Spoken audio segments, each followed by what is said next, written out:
As artes marciais japonesas chegaram ao Brasil por meio de imigrantes no início do século XX.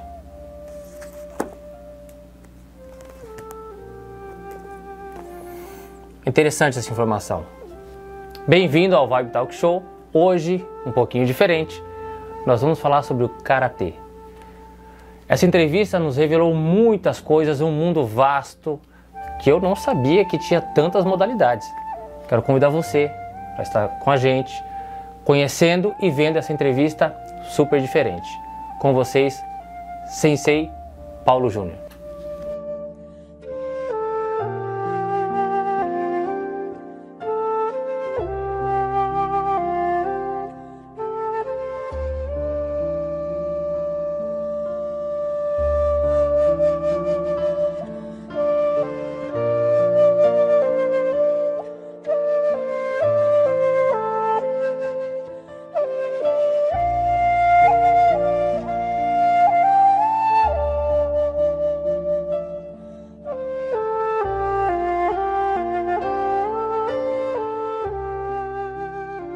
Hoje uma entrevista diferente, vocês viram que o cenário tá de outro jeito.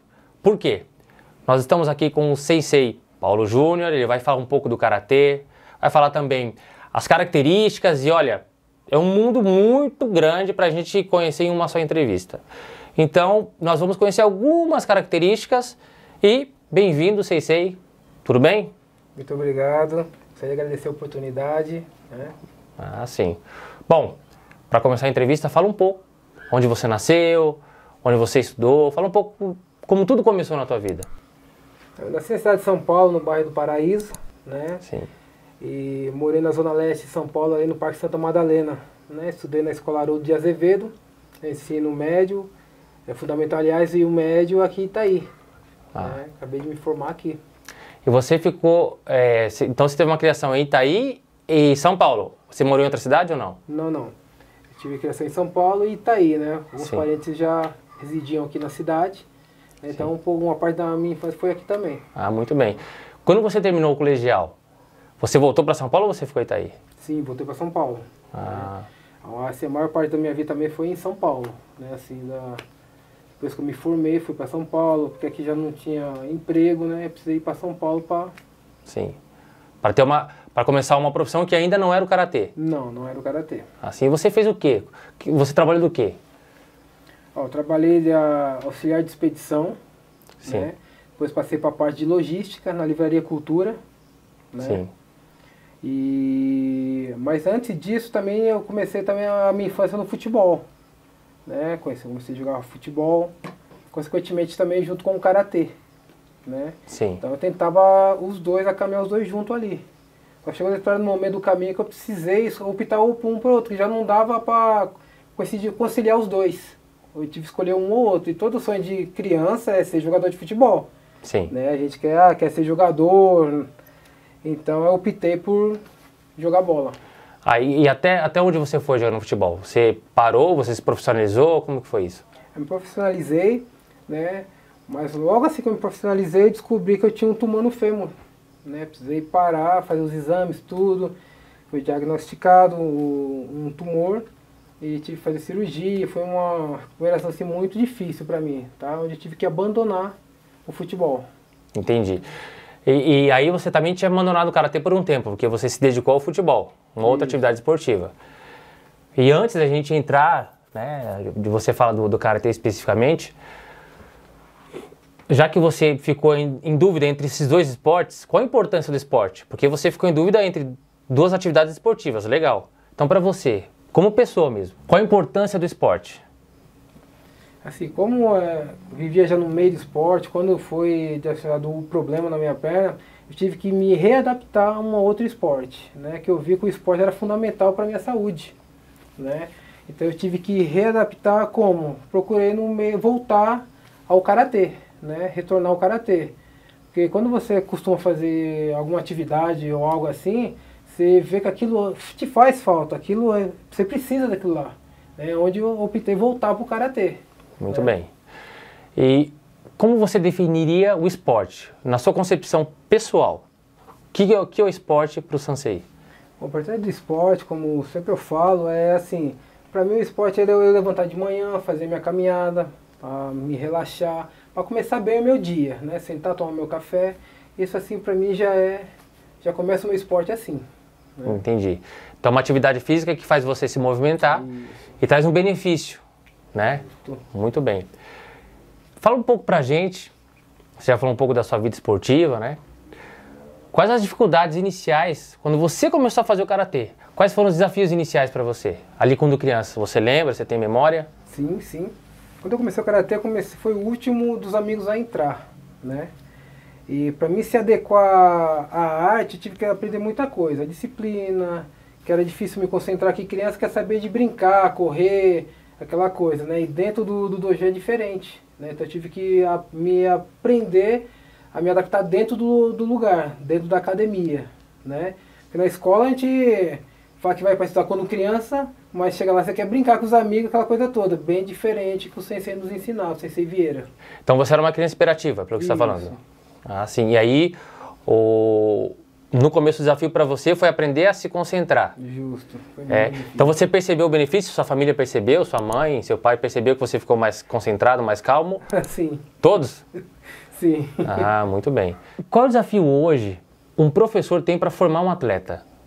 Agora estou te perguntando primeiro do atleta de alto rendimento. Quais são os desafios? Bom, os desafios. Hoje, na época que nós estamos vivendo, que hoje tudo, o jovem hoje se preocupa com o celular. Criança, jovem é celular. Hoje, o maior desafio de um sensei é encontrar um aluno que quer se dedicar à arte, ao treinamento, à disciplina. Esse, assim, quando você encontra um garoto assim, aí vale a pena você investir e começar a treinar. Mas para encontrar esse aluno, a gente tem que garimpar muito, né, até encontrar esse daí. Esse é o maior desafio, encontrar primeiro o aluno que quer se dedicar à arte. Tá, você tem mais ou menos uma ideia assim, bem por cima, é óbvio, né? Não tem como a gente ser preciso nisso. Mas qual é a porcentagem? Por exemplo, a cada 100 pessoas, quantos podem ser um atleta de alto rendimento? 100 pessoas? Rapaz, vamos pôr aí umas 2 pessoas. A cada 100 aproximadamente? A cada 100 aproximadas. Muito bem. Se dedica realmente que ele quer ser atleta. Que atleta não é simplesmente, ele tem que saber assim, abdicar de algumas coisas para viver pro esporte, no caso assim, para a arte. Então, ele tem que, treinamento, ele sabe que tem que se abdicar de muita coisa, se abster de muita coisa, senão ele não consegue ser um atleta de alto rendimento. É por isso que a gente está falando, inclusive atleta, né? É diferente de uma prática para você ganhar disciplina, para você ter concentração, que o esporte ele traz esses benefícios. Na academia nós temos, né, o aluno e o atleta. Perfeito, boa divisão. Boa divisão, aluno então, e atleta. Explica pra gente então, já que você citou isso, qual a diferença do aluno, porque é importante, é uma ferramenta social, o esporte, e qual a diferença do aluno e do atleta? O aluno, ele vem assim, para ele os 3 dias de aula que tem na semana, para ele já é o suficiente. Né? Ele vem, treina, arruma seu kimono e vai embora. O atleta, ele já busca assim, sempre mais conhecimento, ele sempre quer um pouco mais. Ele sempre procura o sensei para sensei, eu quero aprender um pouco mais. Então ele se dedica, ele busca mais conhecimento. Né? Então isso já te ajuda até traçar um perfil de um possível atleta. Sim. E você tem essa abertura ou você não? Se tem que treinar 3 vezes, é só 3 vezes ou não? Você incentiva a treinar mais vezes? Como que é? Claro. Até que quando ele tem sede de buscar, eu também assim desperta esse lado do sensei também. Não, vamos começar a trabalhar. Porque você vê potencial no aluno, né? No atleta, aliás.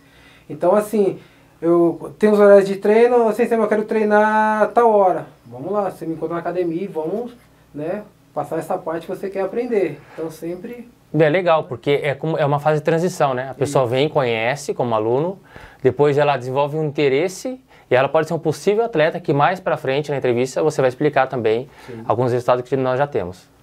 Agora que você conceitua a diferença de aluno e de atleta para o nosso público, você gosta de trabalhar mais com aluno ou com atleta? Olha, eu trabalho bem com os dois, né? Porque assim, eu acho que para chegar um atleta ele tem que ser aluno. Ele já não entra direto sendo um atleta. Então eu tenho que começar a trabalhar com ele aluno, né? Ver o desenvolvimento dele e depois ele passar o nível de atleta. Então não tem problema de trabalhar com os dois. Né? Legal que tem essa abertura, né? Sensei, qual é o maior desafio, a maior dificuldade que você encontra ou que de maneira geral se encontra para formar um atleta? O incentivo. Assim, às vezes o incentivo dos pais dificulta o nosso trabalho para identificar um atleta. Né? Essa parte de incentivo, até mesmo assim de condição, porque toda competição ela tem um gasto financeiro, aquela coisa, tem muita gente que não consegue entender isso, às vezes acaba achando caro e não deixando o aluno participar das coisas também. E você acha que isso pode prejudicar futuramente, por exemplo, você tem algum, de maneira geral, você acha que se no momento de formação do atleta ele não tem um apoio, às vezes um incentivo financeiro, um apoio familiar, você acha que futuramente isso pode trazer um prejuízo? Sim, porque a partir do momento que ele não sai para competir, não começa a conhecer, né, que é o que é o campeonato, o que é o karatê realmente, ele começa a se desgostar. E por que ele está fazendo isso todo dia, só indo lá e vendo as mesmas pessoas? Não. Então, assim, ele começa a desgostar e, consequentemente, parando de treinar. Tem pais que não entendem que tem a graduação, que é muito importante para o aluno, né? Então, assim, ele não gradua, vê os amigos graduarem, né? E de repente ele sempre estou na mesma faixinha, porque o pai não entende que tem que investir no filho, né? E ele acaba desistindo da arte. Muito bem. A graduação, não só no karatê, em todos os aspectos da nossa vida, quando você tem uma evolução é gratificante, porque você começa a entender que é necessário ter algumas dificuldades, se capacitar para enfrentá-las e depois que você tem essa capacidade, você pode olhar para trás e falar, olha, eu tinha tal dificuldade, hoje eu melhorei. Então a graduação não é só uma faixa, não é só um título, na sua vida é importante para você sentir que você está evoluindo. Gente, nós vamos aqui agora para um coffee break, ok? Com o nosso sensei, vamos conversar aqui um pouquinho off. E nós temos uma atração musical super especial e não é da cidade não agora, viu? Acompanha.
Estamos de volta, depois dessa atração maravilhosa aí. Ezequias Pedroso destruiu na guitarra, né? E vamos conversar aqui com o nosso sensei outra vez, e agora vamos falar um pouco mais do karatê. Sensei, preparado para o segundo tempo? Opa, vamos lá. Gostou do café? Depois de um café desse aqui, trouxe até um presente para vocês. Em nome da Shihandai-kan, tá? Uma Viber.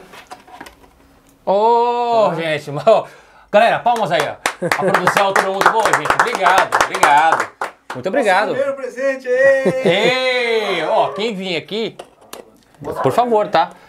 A gente vai dar um obrigado de coração, viu? Opa. Estamos muito contentes com esse presente, com esse regalo. Uma parceria aí da Vibe da academia. Obrigado mesmo, de coração. É titular do nosso café agora, viu? Sensei, fala um pouco pra gente. Conta a história do karatê, onde ela foi fundada, de onde veio. Conta um pouco pra gente, pro público conhecer a filosofia, a origem, por favor. Karatê civil, caminho das mãos vazias. Interessante, eu não sabia que era. Por que caminho das mãos vazias? Que na época que as armas foram proibidas, né, no Japão, então os camponeses acharam um jeito de se defender, né, onde as armas então eram os braços e as pernas. Por isso que o caminho das mãos vazias. E a sua modalidade de Shotokan, o que significa? Shotokan, né? A casa de Shoto. Foi a arte que o Sensei Funai-Ko desenvolveu, né? A última a ser desenvolvida, porém hoje a mais praticada no mundo, né? E o Sensei Funai-Ko é apelido de Vento dos Pinhais, né? Então ele assim, foi um professor que ele conseguiu adaptar o karatê, assim, vamos supor assim, os pessoal mais pobres do Japão, eles puderam participar. Então né? foi quando você falou pra gente que era uma arte marcial de elite. Isso. E ele popularizou.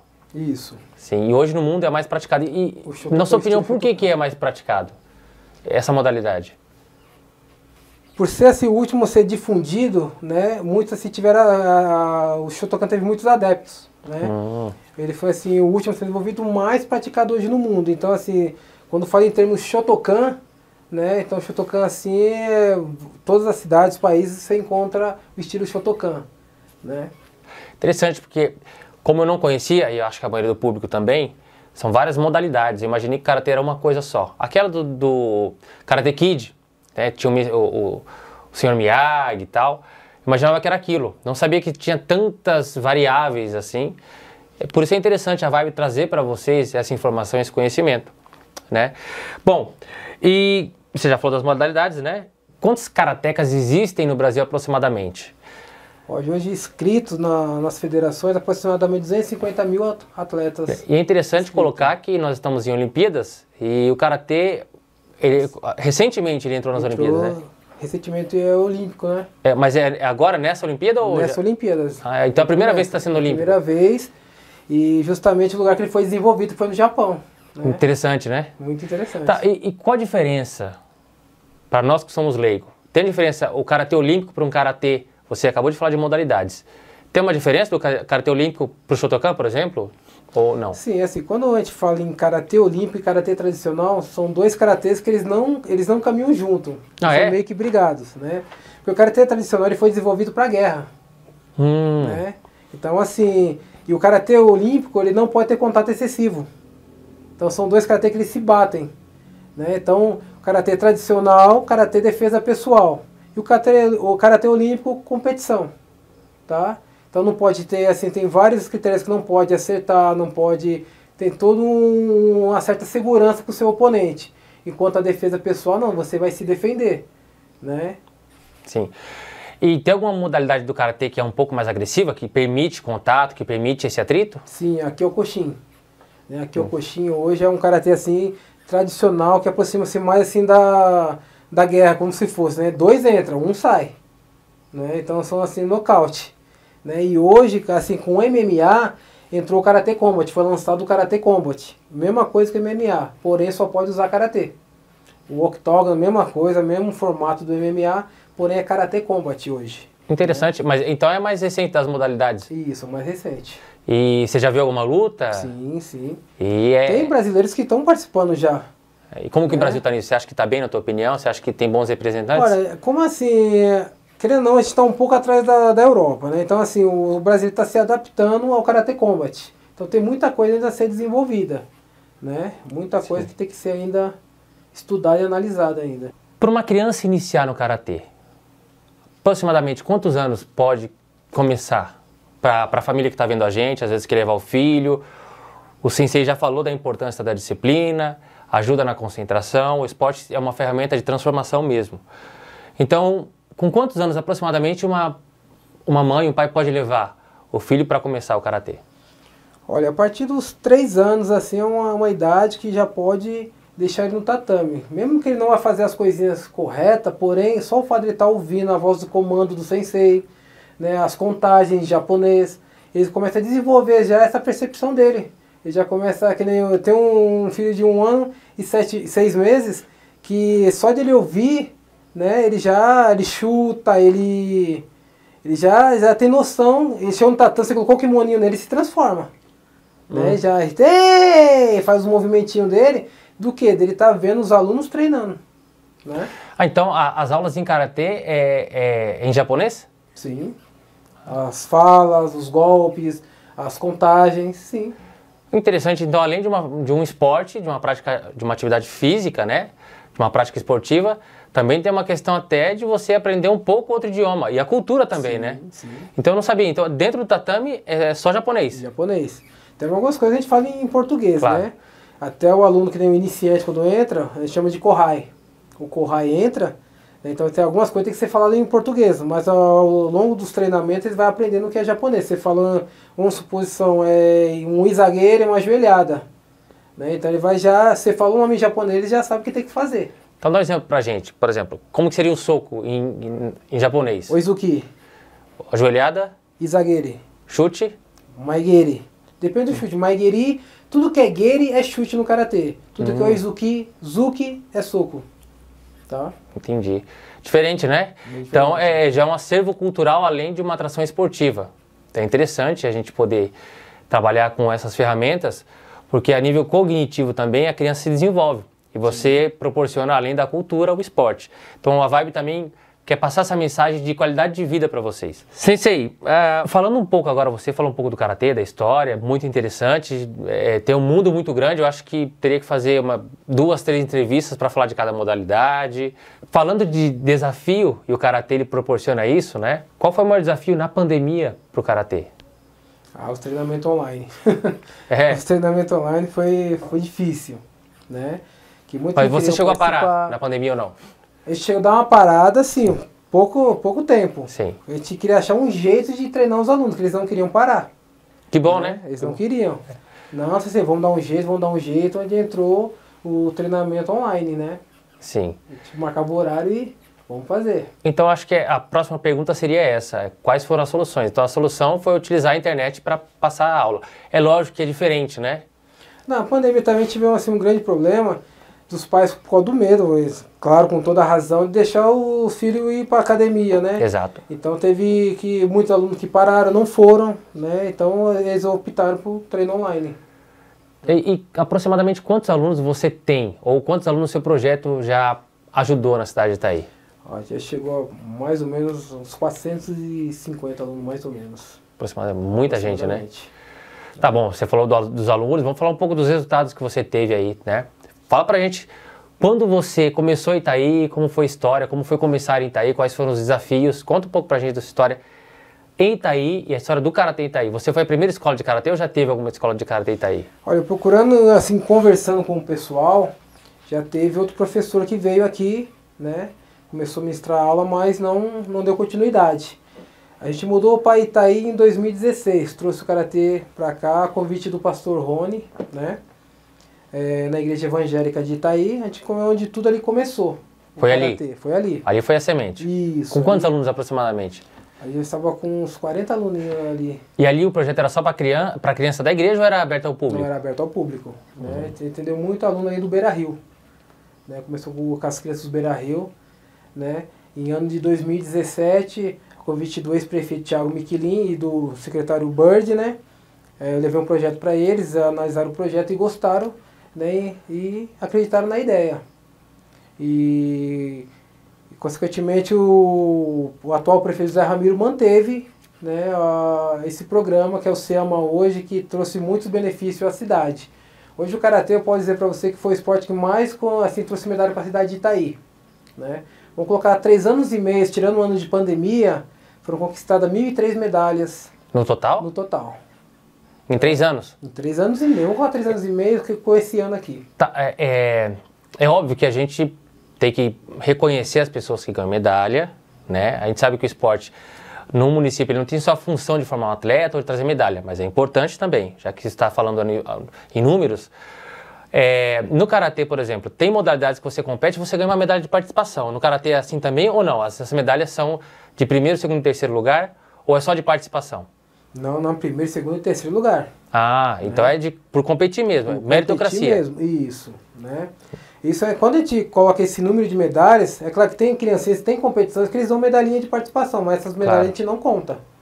Né? A gente conta realmente que o aluno ele teve que entrar e conquistar na luta, ou no kata. Sim, até porque é criança, né? A ideia para a criança é você levar o esporte como algo lúdico, uma brincadeira.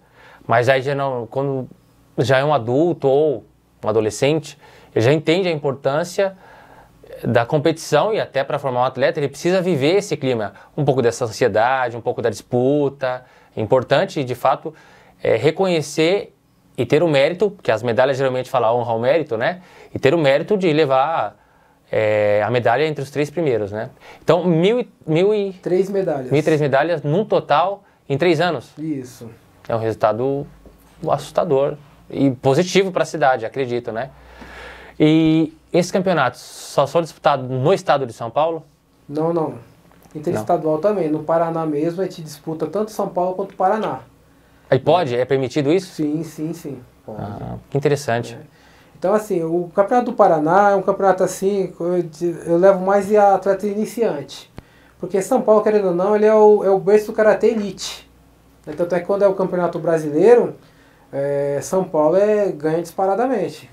Tanto o número de atletas, como nas categorias, São Paulo bate. Então o estado de São Paulo é uma referência, nessa modalidade. E uma potência no Karatê. É uma potência, sim. Segundo vem Santa Catarina, que é a cidade do atual bicampeão mundial Douglas Broses, né? Interessante. Então, mas assim, a gente disputa tanto Paraná quanto São Paulo também. Então eu começo a levar a criança para participar aqui no Paraná, e desenvolvendo bem eu levo ele para a FPK, que é a Federação Paulista de Karatê, onde o nível de competição é mais elevado. Né? Tá, e como que é a participação da federação? Ela apoia essa modalidade? Porque diante desses resultados que você falou, em 3 anos, 1.000 medalhas, né?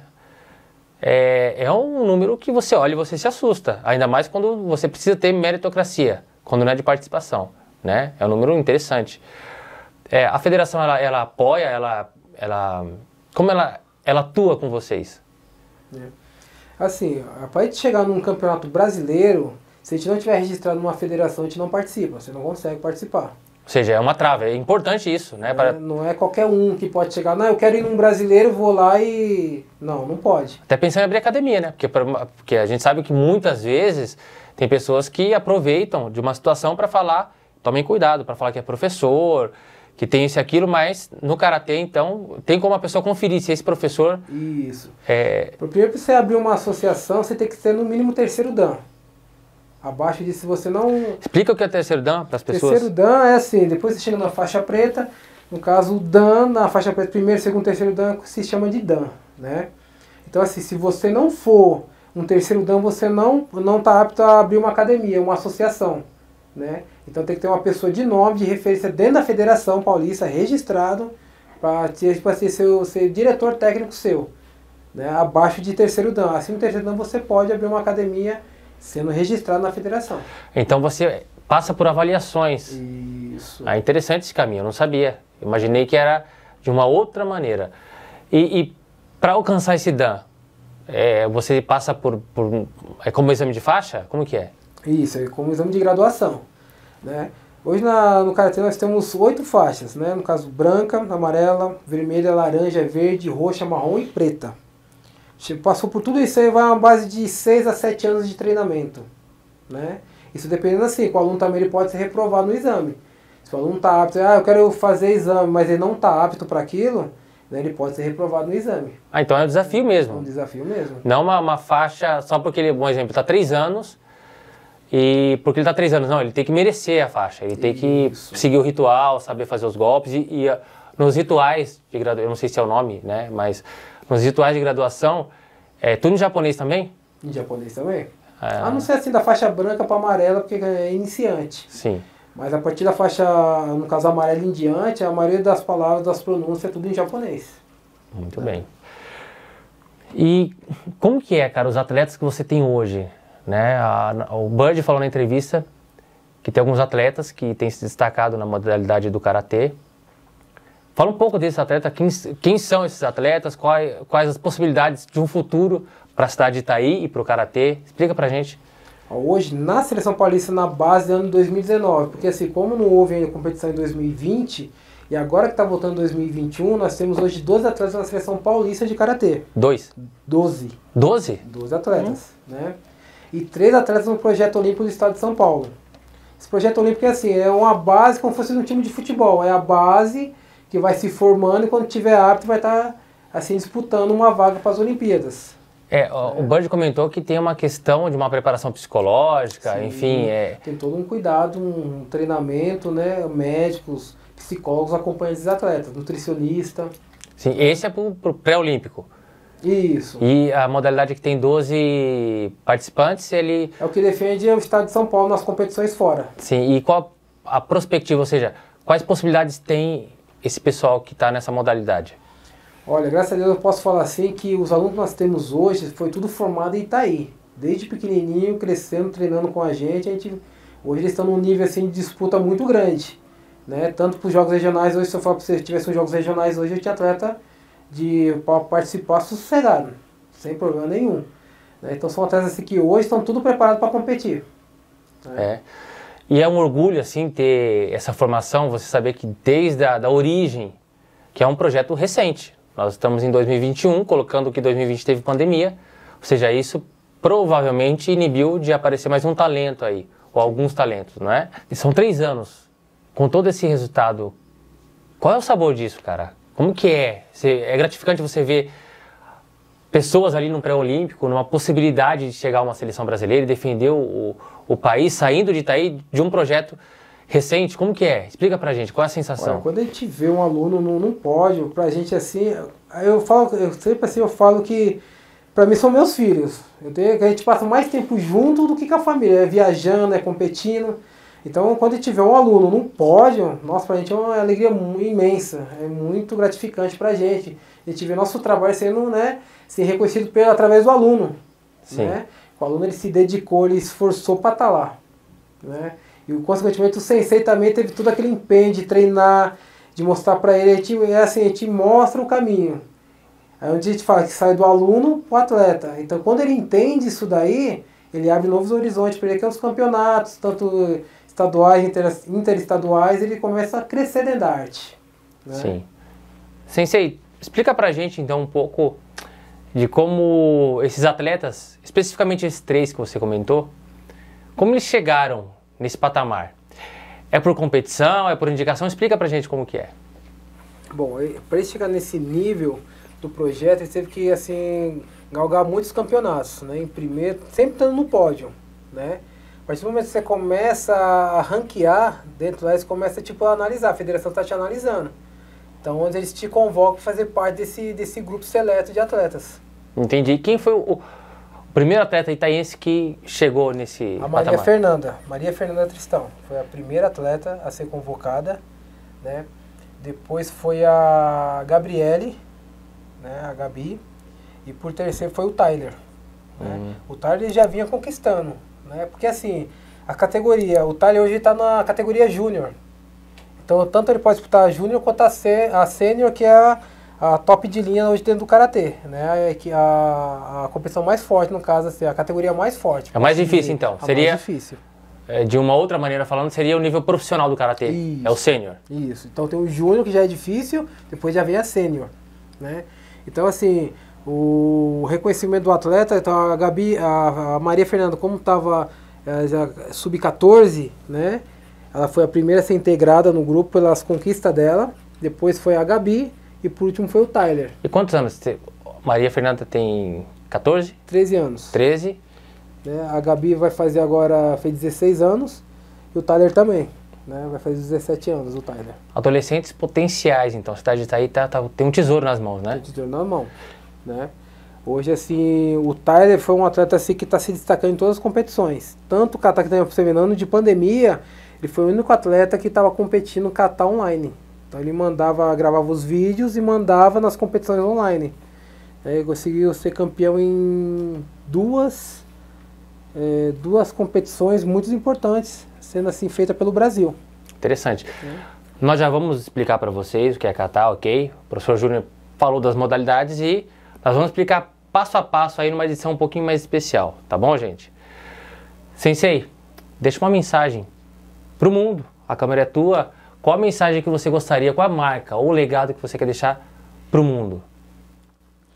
Hoje eu quero deixar um legado assim, o que eu puder fazer pelo esporte, para os jovens, adolescentes e crianças, que eles pratiquem esporte. Qualquer arte marcial é bem assim vista, bem aceita, tanto para o crescimento e desenvolvimento de vocês, tá? Pais, incentivem os seus filhos a praticar esporte, principalmente as artes marciais, que ele vai ter assim uma base, um fundamento para o futuro deles. Agradecemos sua entrevista, toda a informação que nós recebemos. Gente, até a próxima.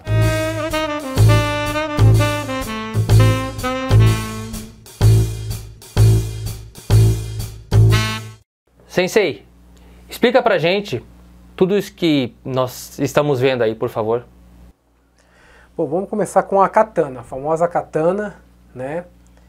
E a katana tem um significado assim, quando ela está virada para baixo, né? Tempos de paz, corte para baixo. Quando estiver virada para cima, tempos de guerra, né? Então aqui é a katana. Todas as armas do karatê faz parte do kubudo do karatê, né? O kubudo do karatê. Você vai falar katana, tradicional katana, espada samurai, tá? Aí nós vem com a sai, tá? A sai. Nós temos também o nunchaku, tá? Nunchaku. Temos também o bastão. Cadê meu bastão? Olha o meu bastão aqui, desculpa aqui, o meu bastão. Bom, parte do bastão. E a tonfa que eu não trouxe, a tonfa também faz parte das armas do karatê, né? Temos também a nossa apostila, que todo aluno quando começa, né, nós inicia a parte que ele aprende de onde originou a arte, tá? Da onde veio, da onde surgiu, né? Os 3 reinos. Então tem essa e tem a parte também do Ibusen, que é os katas. Então toda a parte de katas, né, tá aqui na apostila, desde o primeiro kata, o aluno se direcionar, né, então ele tem todo um respaldo aí para ele poder aprender os katas do nosso estilo, né, o estilo Shotokan, né. Temos alguns troféus também, né. Esse troféu aqui para mim tem um valor muito grande, sentimental.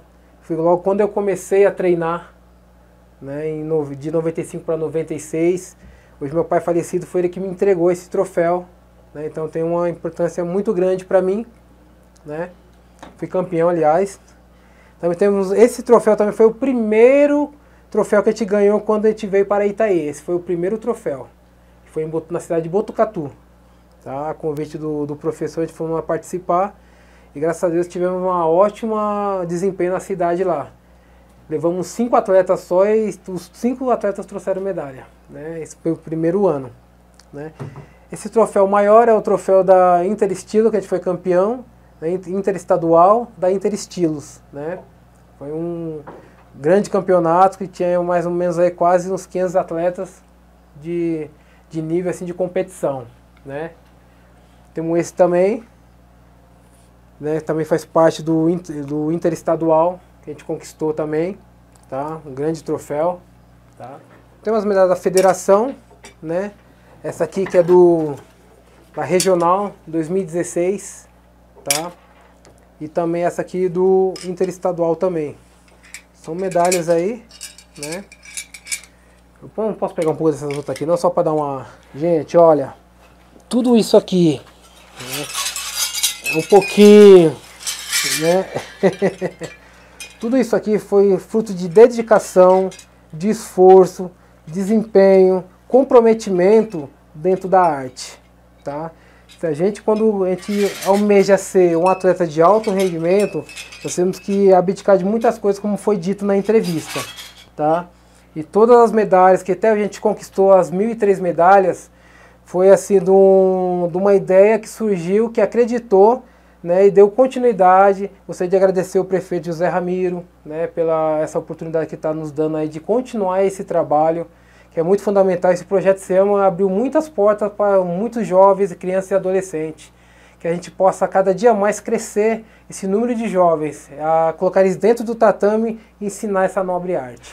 Sensei, você já apresentou algumas armas, seus resultados, filosofia. Também nós temos que falar um pouco do kata, não é? Kata.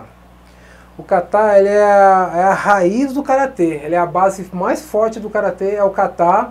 Pois vem o kihon e por último vem a luta.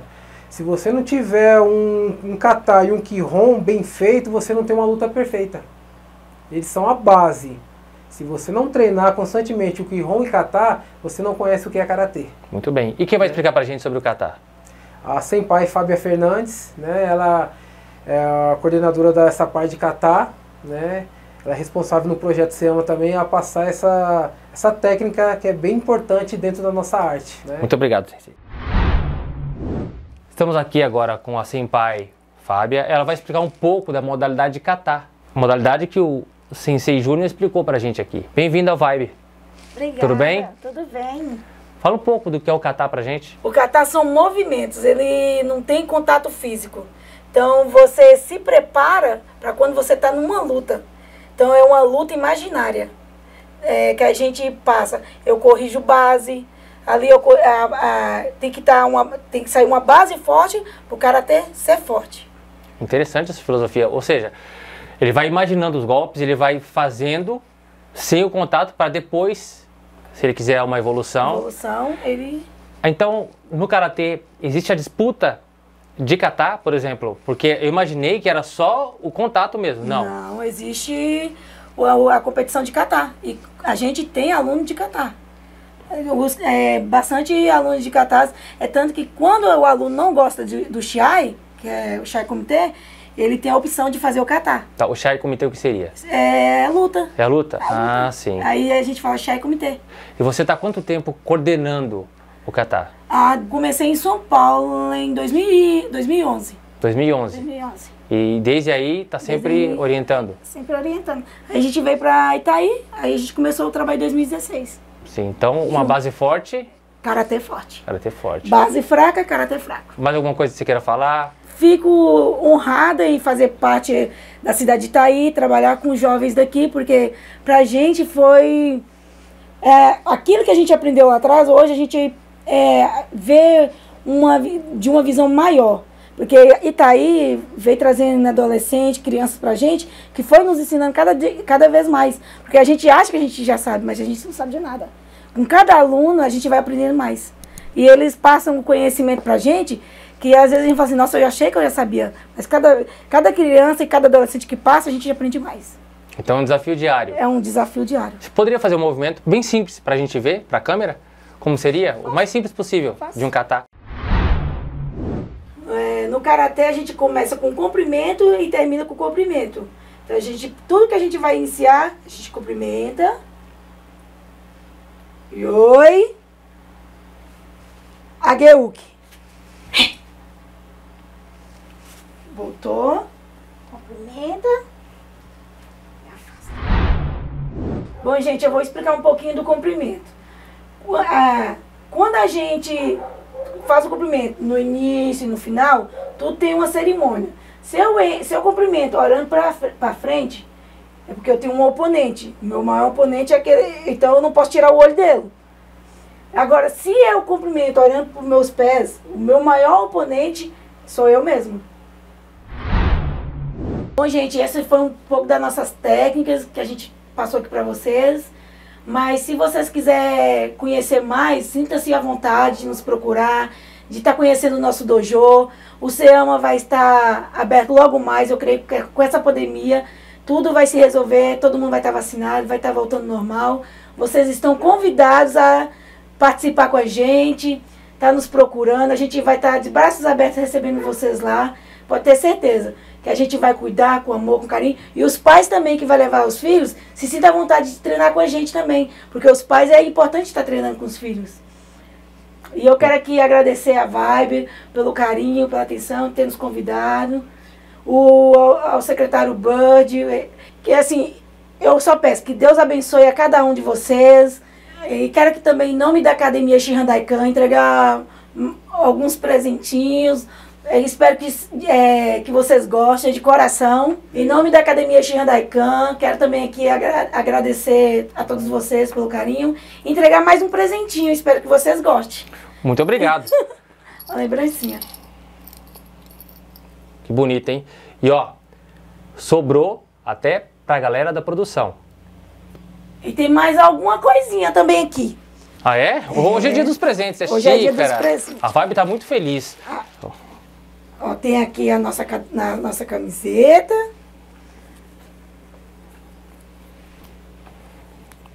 Muito obrigado em nome da Vibe. Linda essa camisa. Belo material. Muito obrigado. E tem também aqui a do Seama, que é o nosso maior patrocinador. Olha só. Essa é a parceria que vocês têm com a Prefeitura de Itaí, né? Isso. Linda. Deixa eu arrumar aqui. Aí. A Vibe também agradece, Senpai.